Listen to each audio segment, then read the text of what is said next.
আসসালামু আলাইকুম। ঈদ মোবারক। রেডি হয়ে পড়লাম আমি আর আপু আমাদের বাসায় যাওয়ার জন্য। এই যে আমরা বের হয়ে পড়েছি, রিক্সা নিয়ে নিয়েছিলাম আমাদের বাসায় যাওয়ার জন্য। প্রথমে আমরা আমাদের বাসায় ঢুকতে আমাদের একটা খালাম্মার মামার বাসা ছিল, ওইখানে ঢুকে পড়েছি। আর মামা এত মজা করে আমাদের জন্য চা বানিয়েছে। মামার হাতের চা অনেক মজা। এই যে পিচ্চি বুড়িটা বসে বসে চিপস খাচ্ছিল। পান খাবো বলেছিলাম দেখে মামা প্যাকেটে করে আমাদের জন্য পান নিয়ে নিয়েছিল। তারপর আর আমরা এখানে বেশিক্ষণ বসিনি, আমরা বাসার জন্য বের হয়ে পড়েছিলাম। এই যে মামা আমাদেরকে সালামি দিয়েছে, মাশাআল্লাহ, আলহামদুলিল্লাহ। ঈদের দিন তাও চারপাশটা এত বেশি নিস্তব্ধ ছিল। সবাই বড় হতে হতে ঈদের আনন্দটা কেন জানি অনেক কমে যায়। কেন এমনটা হয় আসলে জানা নেই, কিন্তু মনে হয় বাচ্চাদের জন্যই ঈদটা অনেক বেশি আনন্দের। আর বড়রা তো আছেই, কিন্তু আগের মতো সেই মজাটা এখন আর পাওয়া যায় না। এই যে আমরা বাসে চলে আসলাম, আমি একটু ক্লাস দেখছিলাম, আব্বু দাঁড়িয়ে আপুর সাথে গল্প করছিল।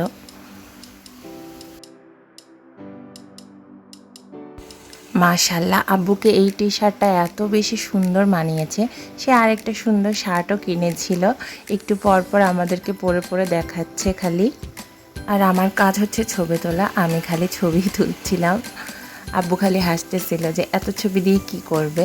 তারপরে এই যে আমরা খেতে বসে পড়লাম। বাসায় অনেক রান্না বান্না হয়েছিল, এত এত খাবার আসলে একদিনে খাওয়া যায় না। অনেক মজা হয়েছে খাবারটা। তারপর আমি একটু বায়না করলাম আব্বুর হাতে ভাত খাওয়ার জন্য। আমি বলতেছিলাম এগুলো খেয়ে আমার পেট ভরে নেয়, আপনি আমাকে একটু ভাত খাওয়াই দেন। তারপর আব্বু এত সুন্দর করে মাশাআল্লাহ খাওয়াই দিচ্ছিল আমাকে। এই জিনিসগুলো পাওয়া আমার কাছে অনেক ভাগ্যের একটা ব্যাপার। আসলে বাবা মারা যতই ভালোবাসুক, সন্তানের জন্য তাদের ভালোবাসা কখনো কম হয় না।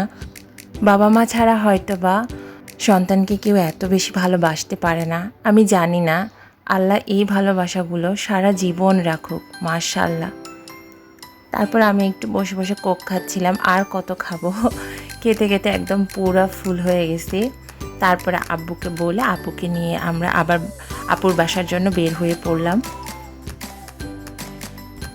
বের হতেই মনে পড়তেছিল একজনের কথা, যে ঈদের দিন তার সাথে দেখা না করলেই নয়।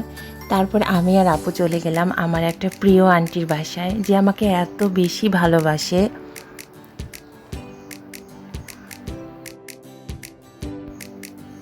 বের হতেই দেখলাম আমাদের এই ছোটোবেলার ঈদের জায়গাটা, এখানে এখন অনেক বড় একটা জজ কোর্ট হয়েছে। আগে এখানটায় ঈদের নামাজ হতো, আগেও জজ কোর্ট ছিল, কিন্তু এখানে বিশাল বড় মাঠে নামাজ হতো। আমরা আব্বুর সাথে আসতাম, আর আব্বু আমাদেরকে অনেক খেলনা কিনে দিত, বেলুন কিনে দিত। তারপর খুশি মনে বাসায় চলে যেতাম। এই যে আন্টির বাসায় চলে আসলাম, আন্টি কিন্তু জানেই না যে এত রাতে আমরা আসতে পারি, হঠাৎ করেই আসা আসলে। এই যে টুকি, এই যে আমার ফ্রেন্ড, আমরা তার বাসায় চলে আসলাম।